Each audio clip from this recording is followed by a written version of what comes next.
Good morning, everyone. I'm making a phone post, which means that the world should be ending at any moment now. I'm making this post because of a conversation Rob and I had last night involving chickens. It had to be a phone post because text won't do this justice, and because I can't resist the urge to say the word chicken over and over again. Anyway, the big news is that I've found God.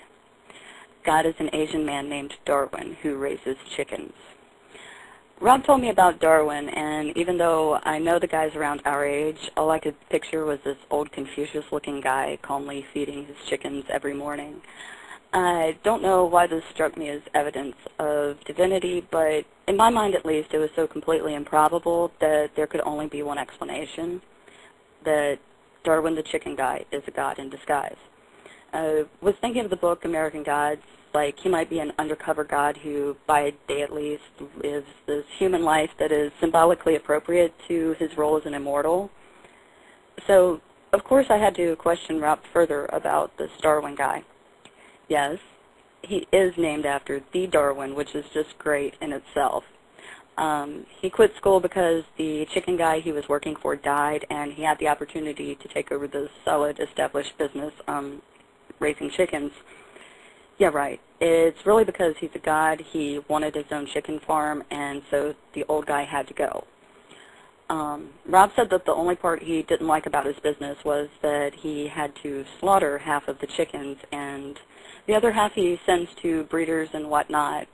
Of course, I latched onto this as further evidence of my theory, and it just all seemed really obvious. I mean, he's named Darwin. He's the master of life and death for his chickens.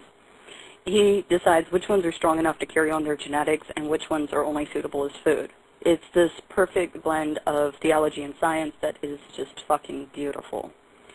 So I was going off on this whole scenario where during the day he is the god of chickens. At night, while he's dreaming, he calls the herd of all the other species, and it's just too cool. Anyway, I became determined that I absolutely had to find this person. It's the spiritual quest and something like that. But probably to avoid his girlfriend being arrested for stalking the chicken guy, Rob said that he couldn't remember his last name, that it was one of those Filipino names that are impossible for Americans to pronounce. But that didn't really dissuade me at all, because all I could think was, holy shit, it's the unpronounceable name of God, and it belongs to Darwin the Chicken Guy. So now I'm threatening to find Darwin and start leaving offerings on his doorstep. I don't really know what sort of things you leave for a god masquerading as a chicken farmer, but I'll just keep it up, and eventually he has to accept me as a loyal follower. One byproduct of my theory is that I now have a new term for really stupid people. They're Darwin's special little chickens.